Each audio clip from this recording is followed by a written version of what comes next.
Assalamualaikum warahmatullahi wabarakatuh. Saya di sini akan menerangkan tentang hadis maudhu dan tahammul wada.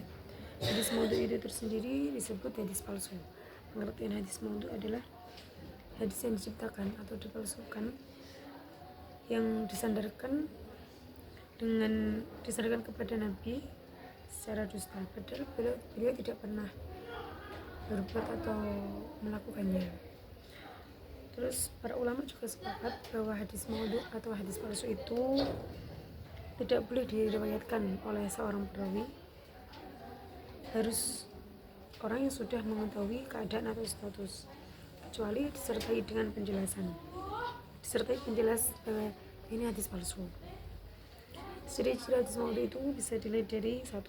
Bertentangan dengan Al-Quran dan hadis sahih. 2. Diriwayatkan oleh perawi yang tertuduh dusta. Ketiga, terdapat pengakuan palsu dari perawinya.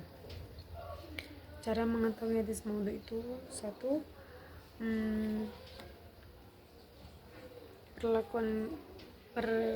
Pengakuan pemalsu, perbandingan tahun lahir dan wafat, melihat ideologi perawi, terus menilai isi dan bahasa hadis.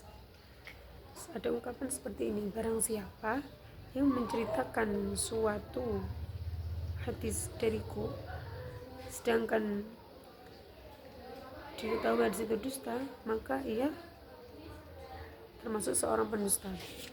Yang kedua, at-tahammul wal ada.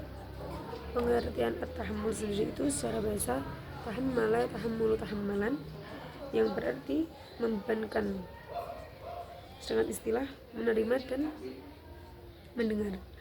Pengertian al-ada itu secara bahasa dari kata ada yaudu adan, artinya menyampaikan atau melaksanakan. Secara terminologi itu proses mengajarkan atau proses meriwayatkan. Terus metode periwayatan hadis. 1. As-sima. As-sima itu sendiri berpengertian bentuk paling tertinggi di antara bentuk periwayat yang lain. Kedua itu ijazah.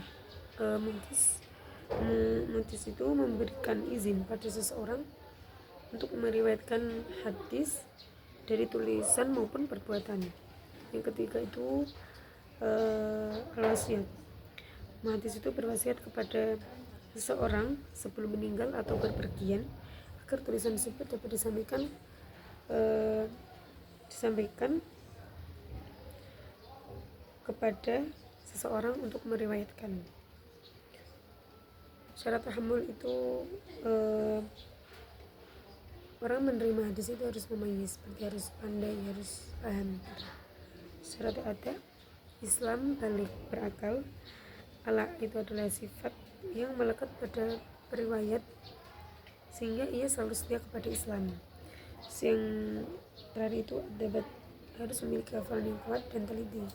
Jadi dia itu dalam meriwayatkannya itu harus jelas. Terus hafalan hadisnya itu teliti, terus hafalan hadisnya itu dihafal.